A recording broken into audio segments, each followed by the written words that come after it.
এবারে নববর্ষের উদযাপন হবে দুদিন ব্যাপী, তবে মঙ্গল শোভাযাত্রার নাম পাল্টানো নিয়ে কোনো আলোচনা হয়নি। সোমবার ঢাকা বিশ্ববিদ্যালয় সিনেট হলে পয়লা বৈশাখ উদযাপনের প্রস্তুতি নিয়ে সংস্কৃতি মন্ত্রণালয়, বিশ্ববিদ্যালয় কর্তৃপক্ষ ও সাংস্কৃতিক ব্যক্তিত্বের সাথে বৈঠকের পর এই তথ্য জানান সংস্কৃতি উপদেষ্টা মোস্তফা সরওয়ার ফারুকে। নাদিয়া শারমিনের প্রতিবেদন।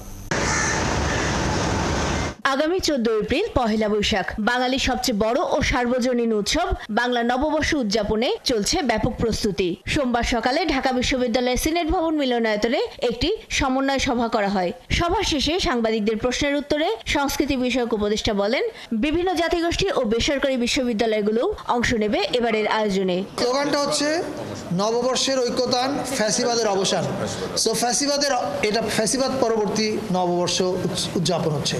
এবং আরেকটা কথা বলতে পারি, এবার উদযাপনটা 2 দিন ব্যাপী হবে। চৈত্র সংক্রান্তির আয়োজন থাকবে, পয়লা বৈশাখের আয়োজন থাকবে জাতীয়ভাবে।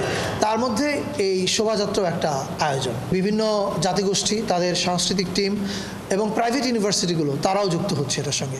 ফলে এটা is going to be bigger, better and more colourful. Mangal শোভাযাত্রার নাম পরিবর্তন নিয়ে রোববার মন্ত্রণালয়ে তার বক্তব্যকে ভুলভাবে ব্যাখ্যা করা হয়েছে বলে দাবি করেন উপদেষ্টা।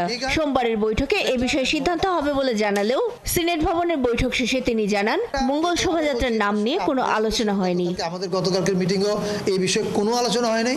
আপনারা মিটিং শেষে প্রশ্ন করেছেন এবং তারপরে আমাকে অনেকে আবার মিসকোট করে লিখেছেন, সেটা আমি দেখেছি।